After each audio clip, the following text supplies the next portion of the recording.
Buongiorno ragazzi, bentornati alle nostre lezioni di Hegel. La scorsa lezione è stata forse un po' lunga, è durata un'ora, è durata troppo, però non c'erano alternative perché non mi sembrava giusto interrompere il ragionamento. Andiamo avanti, abbiamo visto che l'ultimo dei capisaldi, dei nuclei fondamentali del sistema hegeliano è un'espressione che è molto importante per capire appunto come funziona in generale il sistema di Hegel, ovvero la frase tutto ciò che è reale è razionale, tutto ciò che è razionale è reale.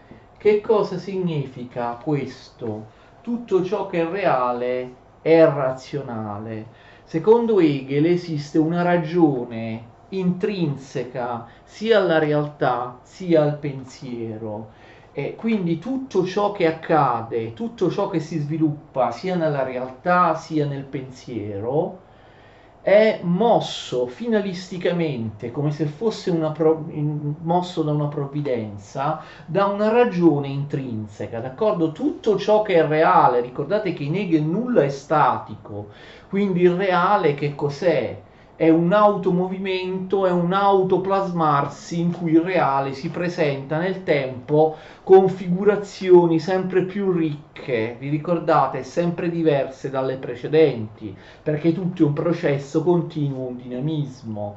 E quindi le modalità con cui il reale si sviluppa, si autosviluppa, si crea, si autocrea, si muove, si automuove, non sono modalità che si basano sul caso, sulla contingenza. Tutto ciò che esiste nella realtà segue una regola della razionalità, d'accordo? Quindi significa che di fatto tutto ciò che è reale, tutto ciò che avviene nella realtà, avviene razionalmente, cioè avviene in maniera necessaria. Questo è, possiamo dire, il determinismo di Hegel, ma anche il finalismo di Hegel. Tutto ciò che avviene razionalmente in base ad una legge intrinseca, cioè tutto ciò che avviene ha un senso, ha uno scopo, tutto ciò che avviene ha un senso perché c'è una razionalità nel reale che dirige le successive i successivi sviluppi, i continui sviluppi del reale li dirige in base a un fine, come se vi fosse una provvidenza nel mondo, come dicono i cristiani, d'accordo? Quindi tutto avviene in maniera finalistica, in base ad uno scopo, d'accordo? In base a uno scopo, e in realtà tutto avviene in maniera determinata. C'è questa ragione che non è un Dio, che è una ragione intrinseca nella natura, nella storia, in tutto ciò che avviene. Ricordate il panteismo di Hegel, tutto è all'interno dello spirito infinito.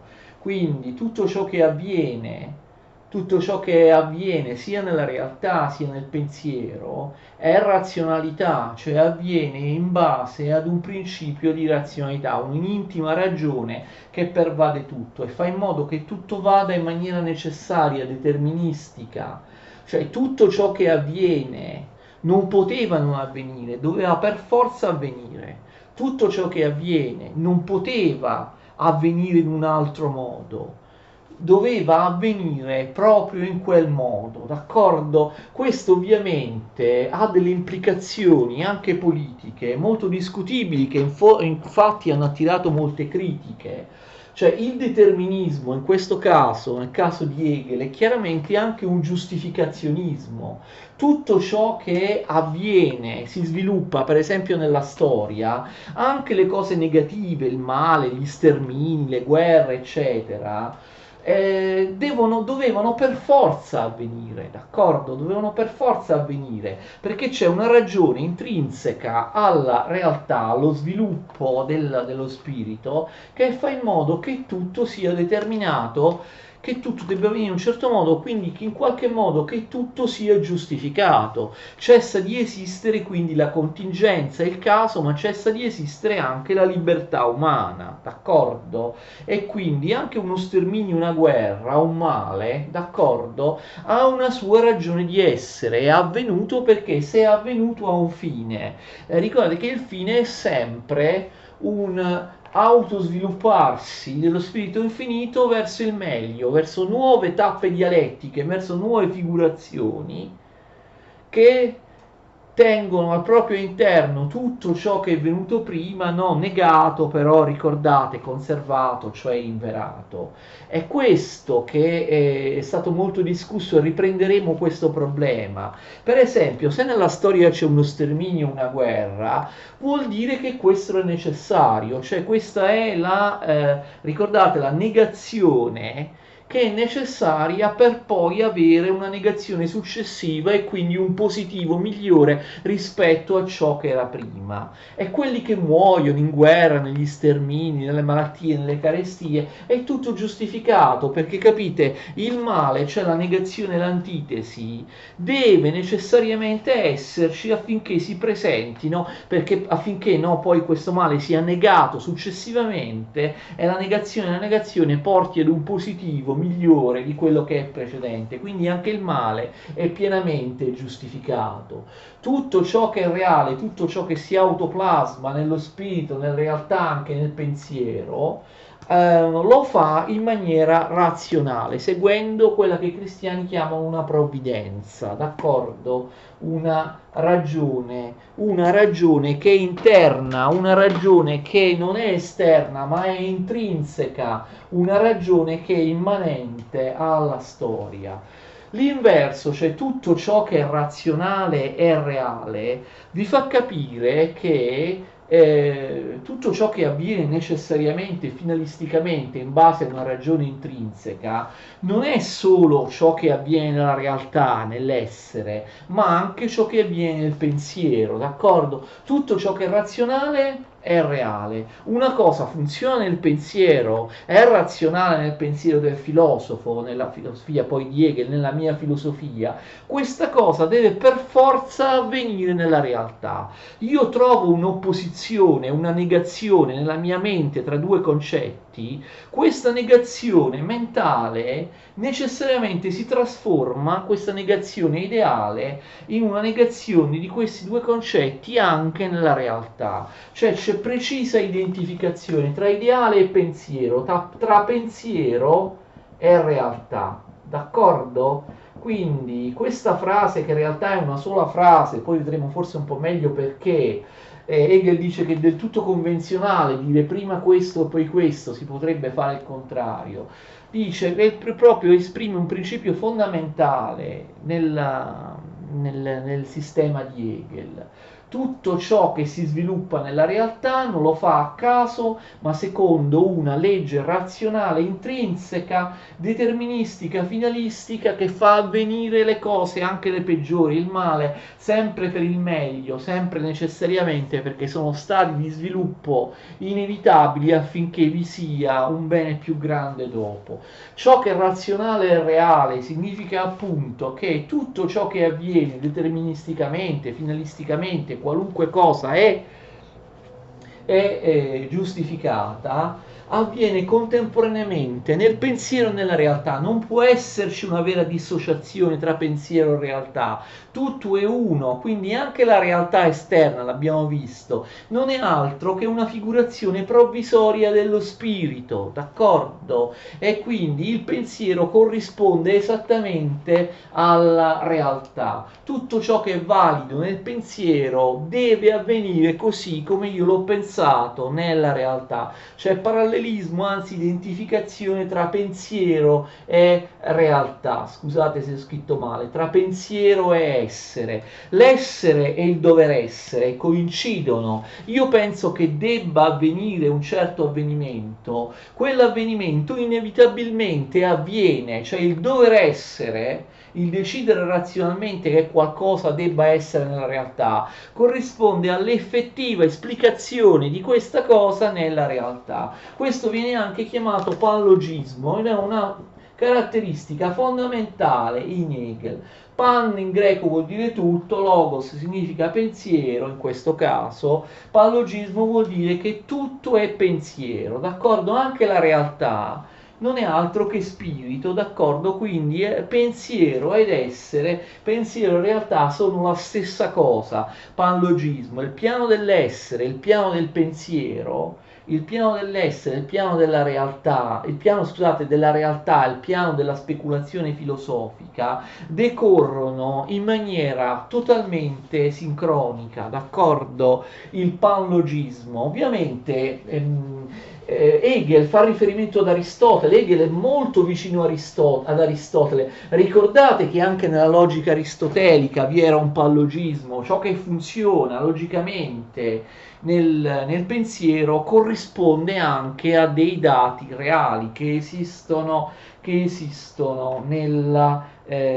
realtà, non c'è uno svilupparsi dell'idea che può essere separabile dallo svilupparsi dell'essere reale ed effettuale, ed è anche l'inverso, d'accordo? È anche l'inverso. Infatti lo stesso Hegel dice significa che è come quando in religione si dice che esiste un governo divino del mondo, una provvidenza, tutto ciò che accade è voluto da Dio.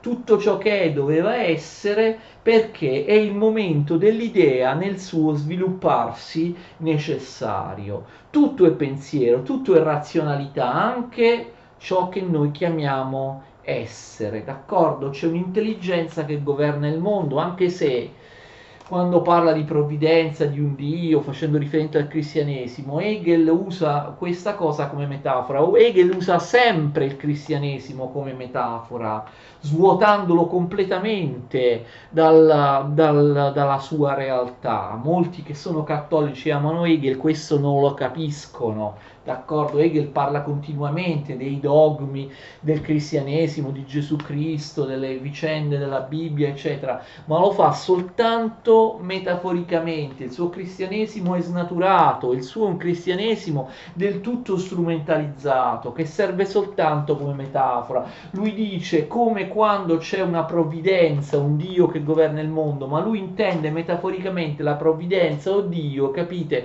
come un'intima razionalità che pervade il tutto, non è esterna, non esiste una trascendenza in Hegel, il mondo è unico, è un panteismo di tipo monistico, monos uno, esiste una sola realtà. Non c'è qualcosa che sia trascendente, l'infinito è qua, l'infinito si identifica e si esprime anche attraverso il finito, il determinato, il materiale, non è che l'infinito è in un paradiso, in un'altra dimensione, d'accordo? Quindi comunque è una metafora. Allora, che cos'è la dialettica di Hegel? Abbiamo visto che la dialettica, le tre fasi della dialettica, in qualche modo spiegano in maniera un po' più approfondita quello no, che io vi ho spiegato nella lezione precedente, cioè il movimento, l'automovimento dello spirito infinito che crea la propria determinazione, la propria negazione,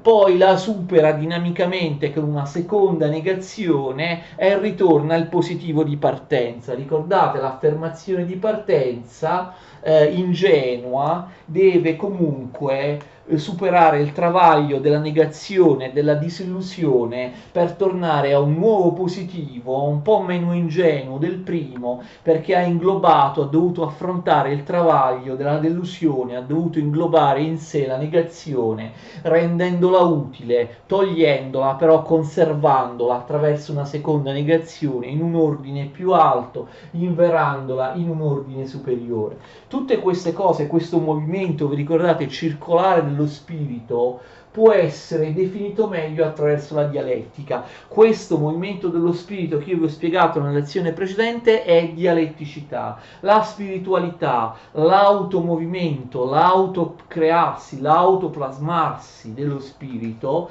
avviene secondo le regole della dialettica, e cioè avviene attraverso tre momenti che Hegel preferisce chiamare tre lati. Questi tre momenti vengono chiamati convenzionalmente, per motivi didattici, tesi, antitesi e sintesi. Forse molti che hanno studiato Hegel o che anche hanno studiato tanto tempo fa o conoscono marginalmente Hegel, sanno che c'è la dialettica, c'è il momento della tesi, dell'antitesi e poi alla fine della sintesi. Però io vi ho già accennato la scorsa volta che Hegel usa questi termini che sono fichtiani e non solo fichtiani, li usa poche volte. Qui noi convenzionalmente possiamo continuare a dire così, però Hegel esprime la tesi, l'antitesi e la sintesi con una terminologia diversa, una terminologia più complessa. La tesi la chiama lato astratto o intellettivo,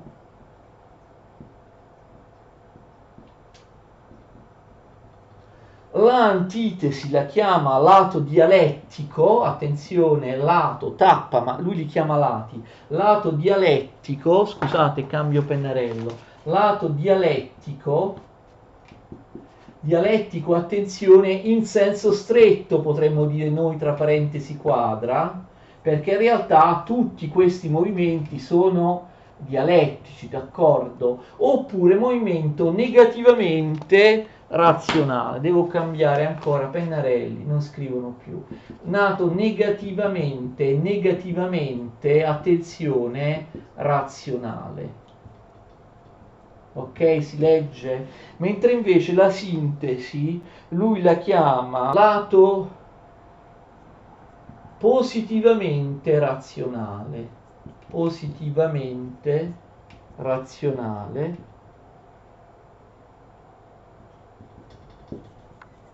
ma anche, come abbiamo già detto in passato, lato o momento speculativo, d'accordo? Lato positivamente razionale oppure anche lato speculativo, d'accordo? Speculativo, ok? Quindi la terminologia è più complessa, la tesi è il lato astratto intellettivo, detto anche astrattivo, l'antitesi è il lato dialettico in senso stretto, perché tutte e tre sono lati dialettici, però l'antitesi in maniera particolare lo vedremo, oppure il lato negativamente razionale, mentre la sintesi è il lato positivamente razionale oppure il lato speculativo. Andiamo più nel dettaglio. La tesi, il lato astratto intellettivo, è il lato dell'intelletto, d'accordo? Nella tesi c'è solo l'intelletto, non c'è la ragione. L'intelletto cosa fa? L'intelletto astrae concetti determinati e li definisce, ma così termina in qualche modo l'intelletto che è limitato. Cosa fa l'intelletto? Astrae il concetto di cavallo, d'accordo? L'intelletto non è la sensibilità che vede il cavallo o un cavallo sensibile. L'intelletto, capite, universalizza tutti i cavalli sensibili visti dai miei occhi dalla sensibilità nel concetto di cavallo, nel cavallo in sé, cioè l'intelletto forma un universale astratto, per questo astratto. L'intelletto astrae dai dati sensibili e forma un universale, cioè astrae dei concetti che sono universali, che sono determinati, come il cavallo, il tavolo, il muro, eccetera. Quindi astrae concetti determinati, li universalizza e poi che cosa fa? Li definisce, dà una definizione che cos'è il cavallo, il tavolo, il muro e così via. Quindi l'intelletto separa, l'intelletto universalizza i concetti, l'intelletto definisce i concetti, però finisce qui. Il limite dell'intelletto è che è statico, non è dinamico, non c'è movimento. L'intelletto, appunto, comunque Hegel dice ovviamente tutti i momenti dialettici sono necessari, se no, se non ci fosse uno, il primo non ci sarebbe il secondo, eccetera. Quindi l'intelletto è il momento iniziale. Hegel ovviamente dice che comunque è importantissimo, è necessario. L'intelletto conferisce al suo contenuto una forma di universale astratto, definisce concetti determinati, l'astratto del tavolo, il tavolo in sé, l'astratto del muro, il muro in sé, e poi dà una definizione di questi concetti astratti.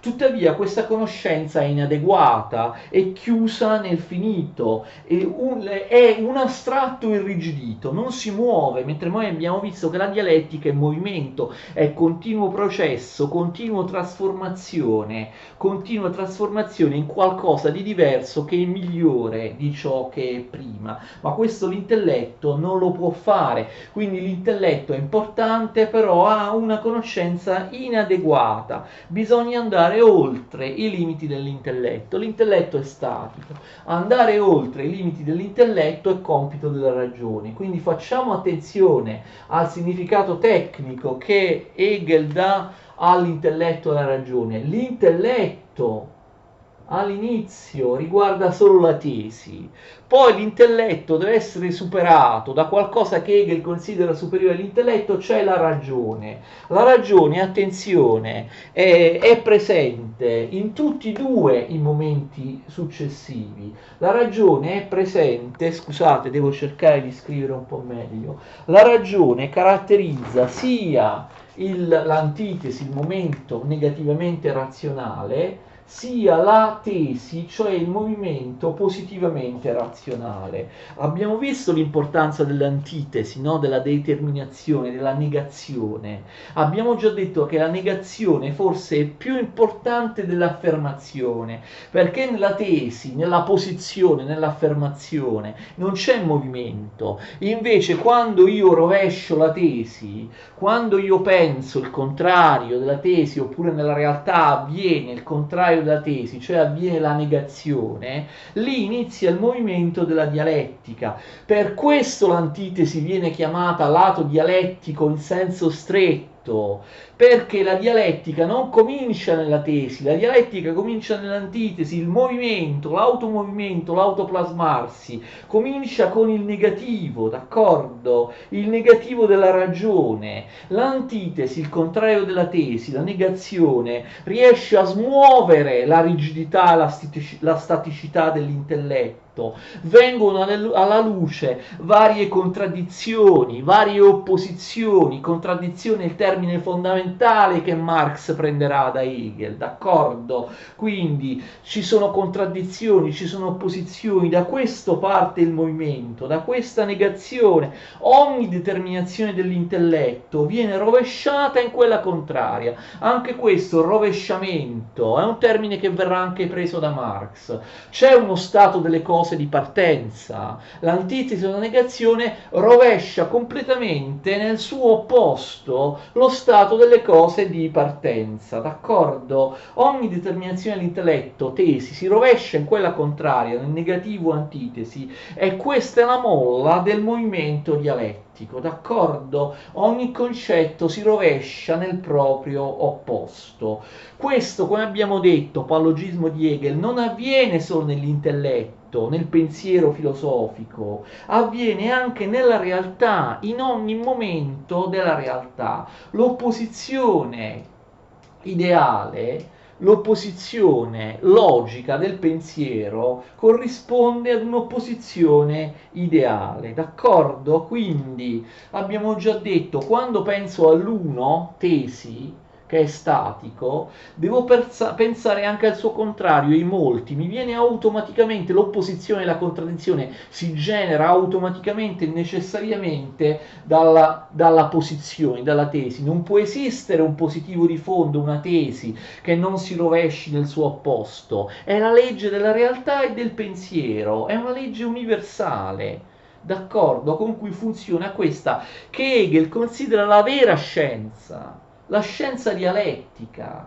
No, vedremo che lui gravi colpe nel criticare la scienza sperimentale, la scienza galileiana, newtoniana, e a differenza dei romantici, queste cose qui sono un processo razionale del pensiero filosofico, non vanno avanti, no, in maniera immediata, quello ho già detto, la differenza con i romantici, attraverso la fede, il sentimento, l'opera d'arte, no, la scienza dialettica è scienza razionale. Solo il primo lato della dialettica è intellettivo, quindi astrattivo, si ferma nella staticità, non è razionale, ma invece la ragione mette in moto tutto, d'accordo?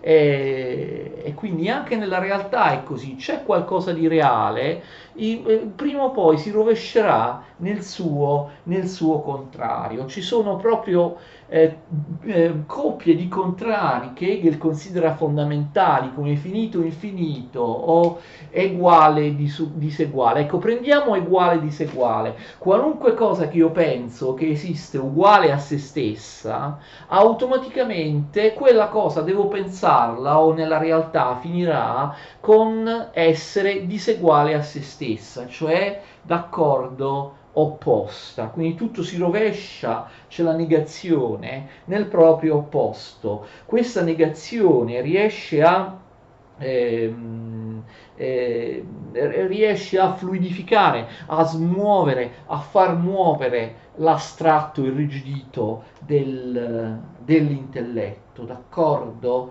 Quindi questo è il negativo, però attenzione, il negativo mostra anch'esso la sua limitatezza quando si paragona alla tesi, d'accordo? Nessuno dei due lati, quello positivo e quello negativo, possono esistere tra di loro, anche la negazione mostra il suo limite, d'accordo? Tesi e antitesi si rivelano come manchevoli, si rivelano manchevoli in ciascuno degli opposti, quando si paragonano, si misurano nell'altro, e quindi bisogna spingersi oltre l'opposizione, oltre tesi opposizione, antitesi o opposizione, con l'ultimo dei tre momenti dialettici che rappresenta veramente la originalità, la peculiarità della filosofia hegeliana, la sintesi, ovvero il lato positivamente razionale. Già voi dovreste sapere dalla lezione scorsa che significa. C'è una nuova negazione, la sintesi è una negazione della negazione, in cui non solo l'antitesi, attenzione, ma tesi e antitesi che paragonandosi, comparandosi tra di loro, hanno dimostrato di essere entrambe manchevoli, entrambe insufficienti, la sintesi prende tesi e antitesi che fa in qualche modo trasforma in qualcosa di completamente nuovo. La sintesi, un nuovo positivo, il lato positivamente razionale. La sintesi è negazione dell'antitesi, ma è anche negazione della tesi, è doppia negazione. Tesi e antitesi sono tolte, d'accordo? Ricordate, sono tolte, ma non nel senso che vengono eliminate, tolte in un togliere e conservare, togliere trattino e conservare. Vediamo se riesco a scriverlo un po' meglio. Togliere trattino e conservare. Il movimento della sintesi contemporaneamente toglie tesi e antitesi, però non le elimina, non le abolisce, non le annulla. Tesi e antitesi sono tolte, però contemporaneamente sono conservate. Togliere e conservare, togliere e conservare. Ogni volta la sintesi fa questo. Elemento speculativo oppure elemento positivamente razionale. Tesi e antitesi sono tolte, ma non abolite e annullate. Qualcosa di loro viene mantenuto, anche se viene trasformato in qualcosa di completamente diverso, inverato in un ordine superiore, d'accordo? Quindi così funziona la sintesi, che è la vera novità della dialettica e del pensiero hegeliano. Togliere e conservare è un superare.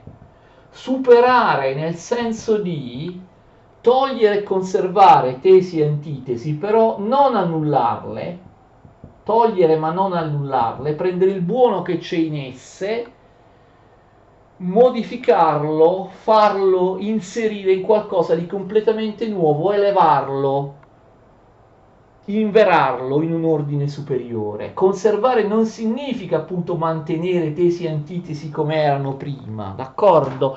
Quindi il superamento dialettico, l'Aufeben, ok, viola il principio di non contraddizione. Abbiamo un'affermazione, una negazione, un numero positivo più 2, un analogo numero negativo meno 2, il risultato non è 0, come succede nel principio di non contraddizione tradizionale. Nel principio di non contraddizione c'è una tesi, c'è un'antitesi, vi ricordate, si scontrano insieme senza dare luogo in alcun risultato. Così era in Eraclito, così era in Zenone, nella scuola di Elea, no, i paradossi. Così era, ricordate, anche in Kant, quando nella dialettica trascendentale viene l'antinomia, la ragione, una tesi e un'antitesi che si scontrano senza poter avere nessun valore conoscitivo. Ricordate la metafisica kantiana, la dialettica, cioè non ha nessun valore conoscitivo. Una cosa un po' migliore, secondo Hegel, avviene in Platone nei suoi dialoghi dialettici, ma anche Platone non porta, diciamo così, alle estreme conseguenze quello che comunque aveva indicato, e quindi Hegel si vanta, e forse è vero, di aver aggiunto ai due lati iniziali, ai due fasi iniziali della dialettica che già c'erano sin dall'antichità, questa terza fase. Tesi e antitesi non si annullano tra di loro, ma vengono tolte ma non annullate, bensì conservate, ma non nello stesso modo in cui erano, perché vengono inverate in un ordine superiore, contribuiscono a creare qualcosa di completamente nuovo che prima non c'era, ma che non avrebbe potuto essere creato se prima non ci fossero state tesi e antitesi. In queste tappe dialettiche abbiamo visto una triade, un circolo dialettico, ma i circoli sono tantissimi, possono essere centinaia e centinaia le tappe dialettiche. In queste centinaia e centinaia di tappe dialettiche tutto è necessario. Neppure uno dei momenti, dei centinaia dei momenti precedenti può non esistere, perché capite, la catena crollerebbe completamente. Affinché vi sia per esempio una sintesi di un centesimo cerchio che ne contiene 99 minori, c'è bisogno che tutti e tre questi lati di ogni cerchio esistano in tutti i 99 cerchi più piccoli, d'accordo? Perché ciò che viene dopo, anche se la sintesi fosse la millesima tappa dialettica, contiene in sé tutte le 999 precedenti, tolte ma conservate, altrimenti non sarebbe così com'è. Quindi ogni momento dialettico, anche quello che può sembrare meno importante, in realtà è fondamentalmente importante, perché tutto ciò che viene dopo ingloba tutto ciò che viene prima senza che nulla venga eliminato, semplicemente viene tolto, ma viene conservato, nel senso che viene trasformato in qualcosa di completamente nuovo, che non sarebbe esistito senza ciò che viene tolto, d'accordo? Quindi questo è il momento fondamentale della dialettica hegeliana, l'elemento speculativo, il superare, d'accordo? Il lato positivamente razionale, la sintesi, il superare, che, adesso cancello tutto, ha una sua formulazione molto famosa in tedesco. La sintesi, quindi lato elemento speculativo o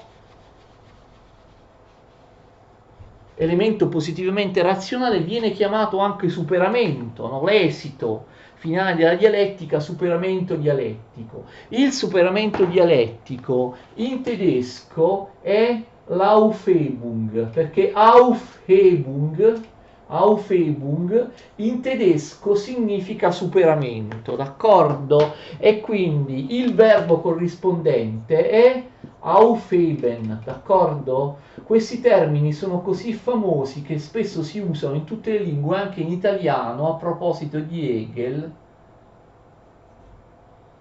si usano in originale. L'Aufhebung è il superamento dialettico, il sostantivo. L'Aufheben il verbo corrispondente, cioè il superare. Un superare che abbiamo visto è un togliere e conservare. Il momento speculativo, la sintesi, un superare che è un togliere e conservare, un sopprimere, ma in realtà che non è un eliminare, un abolire, è un sopprimere affinché qualcosa di ciò che cessa di esistere continua a esistere inverata in qualcos'altro di completamente nuovo e quindi in qualche senso conservato, d'accordo? Aufheben, il superamento dialettico. Hegel mette in evidenza che in tedesco, chi sa il tedesco lo sa, Aufheben incredibilmente significa superare, ma significa anche togliere e conservare. Cioè il tedesco incredibilmente ha una parola, lo stesso verbo, che significa superare, ma Aufheben significa anche incredibilmente sia togliere che conservare. Superare che un togliere è conservare. Infatti dice Hegel, soprattutto in alcune espressioni, superare significa abolire. Per esempio, quando una legge è eliminata, è tolta, si dice che è superata, cioè in tedesco superare può anche significare togliere, abolire, ma in alcune espressioni superare significa anche conservare, cioè sembra assurdo, ma questo verbo tedesco significa due cose opposte e sono precisamente le due opposizioni che convivono nella sintesi nell'ultimo e fondamentale momento della dialettica hegeliana. Ovviamente per Hegel questo non è un caso, lui condivide l'idea di Fichte o di molti altri anche nel XX secolo, sarà così, Heidegger dirà la stessa cosa, questo senso di superiorità dei tedeschi che considerano la loro lingua la lingua perfetta, l'unica lingua conforme a pensare filosoficamente. Tranne, oltre al greco antico, il tedesco è l'unica lingua in cui si possa fare davvero filosofia, l'abbiamo già detto in qualche lezione precedente. Quindi per Hegel non è un caso che la lingua tedesca è soltanto la lingua tedesca, abbia un termine che significa sia superare, sia togliere, sia conservare, perché la lingua tedesca è divina, coglie l'assoluto.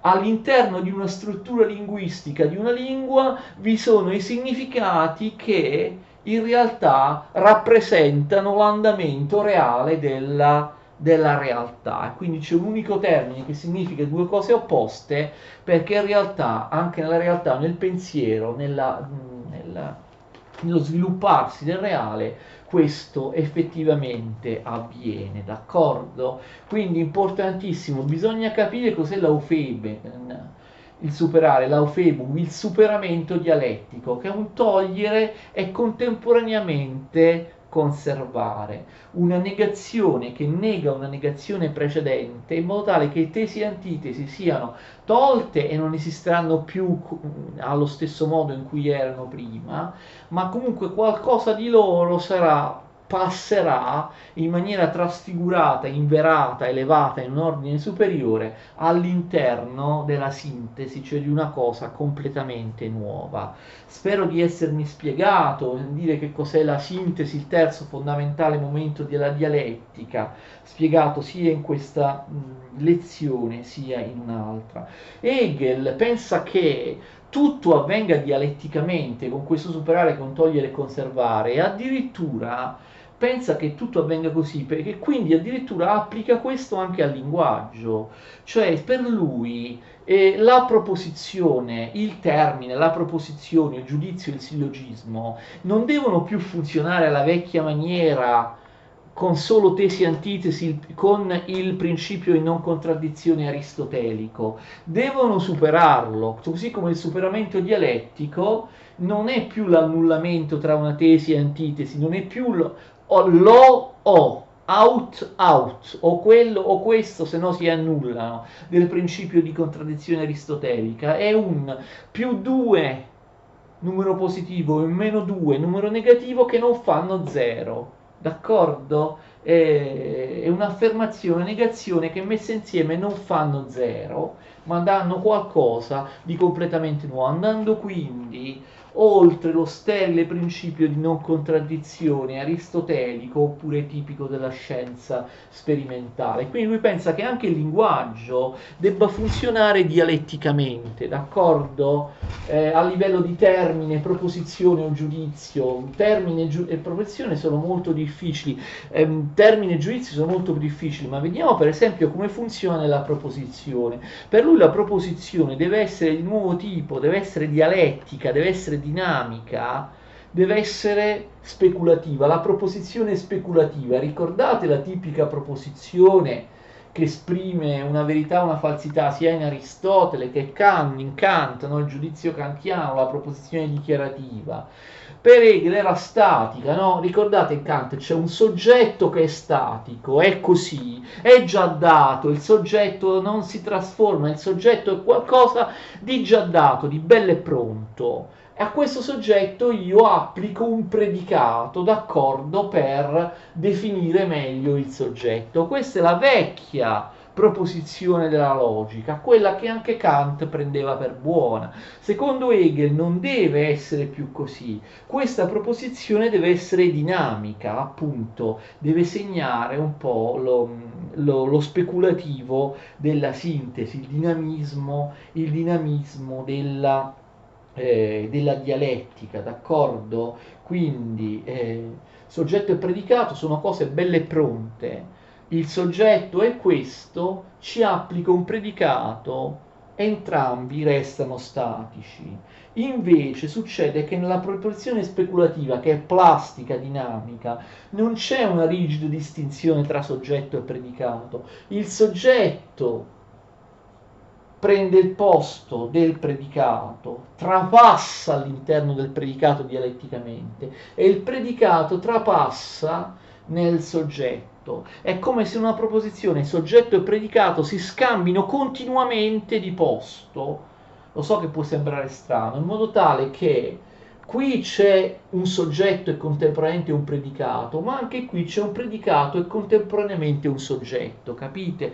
L'unione tra soggetto e predicato non è più un'unione statica, ma un'unione dinamica in cui il soggetto e il predicato si compenetrano l'uno con l'altro, d'accordo? C'è un'unità dinamica tra soggetto e predicato che si scambiano continuamente le parti. Facciamo un esempio, adesso forse possiamo capire meglio, alla luce della proposizione speculativa, qual è il significato dell'espressione, ricordate, tutto ciò che è reale è razionale. Tutto ciò che è reale e razionale va visto in un modo dinamico. Allora, il reale non è qualcosa di già dato, pronto, fermo, che non si muove, resta lì irrigidito. Così come il razionale non è la semplice razionalità. Tutto ciò che è reale e razionale significa che è reale, capite? Ha una razionalità al suo interno, il predicato razionale entra all'interno del soggetto reale.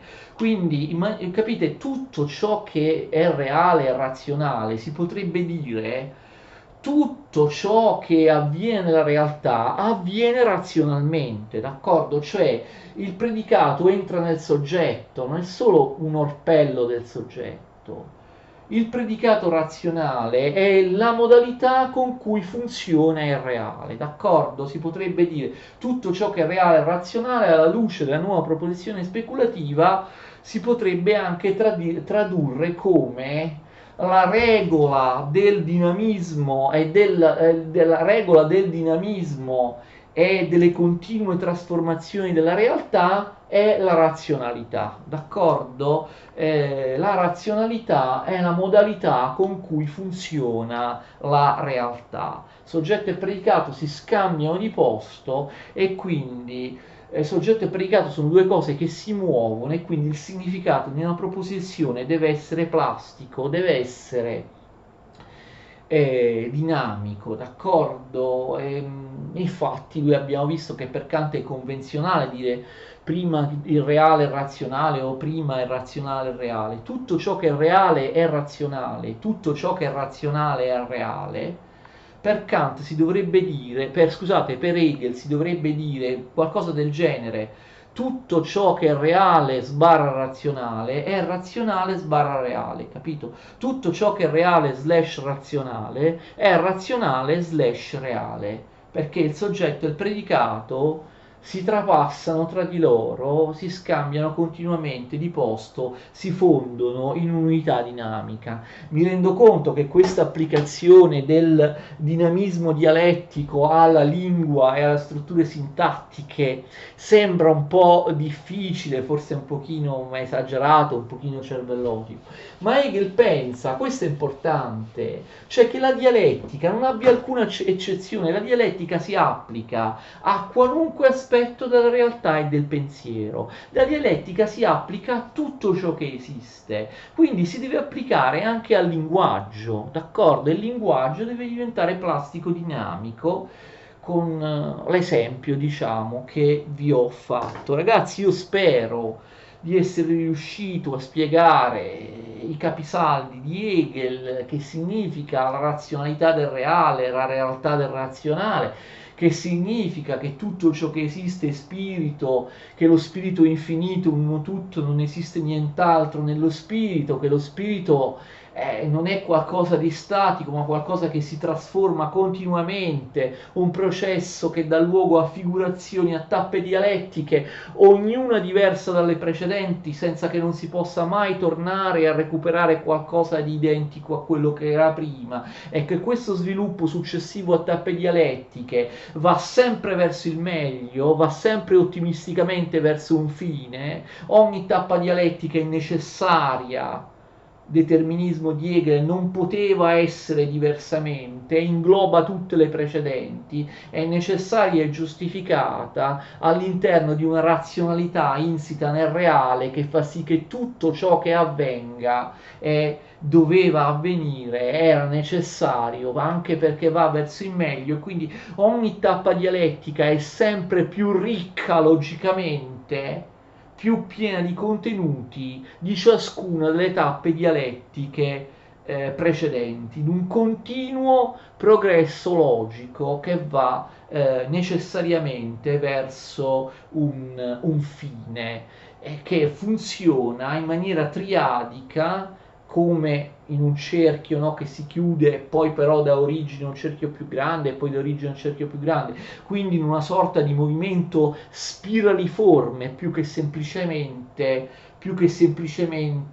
razionale, avviene in maniera triadica attraverso tre fasi successive: la tesi, l'antitesi e la sintesi, o meglio il lato astrattivo, cioè la tesi, il lato dialettico e negativamente razionale dell'antitesi, il lato positivamente razionale o elemento speculativo, la sintesi, che è un togliere e conservare, che è un superare i due momenti precedenti togliendoli e conservandoli in forma nuova all'interno della sintesi. L'intelletto della logica tradizionale deve essere superato, riguarda solo il primo momento della dialettica, la tesi. L'antitesi e la sintesi sono invece due momenti della ragione, quindi la ragione è superiore all'intelletto e deve logicamente prevalere rispetto all'intelletto. Ci lasciamo qua. La prossima volta iniziamo a parlare dei contenuti di Hegel, iniziamo a parlare di un'opera che è un'introduzione al sistema hegeliano e che è anche un pochino singolare, la fenomenologia dello spirito. Continuate a seguirmi, ci vuole pazienza, come dice Hegel, ci vuole mediazione, ci vogliono decine e decine di tappe dialettiche prima di arrivare alla fine. Arrivederci.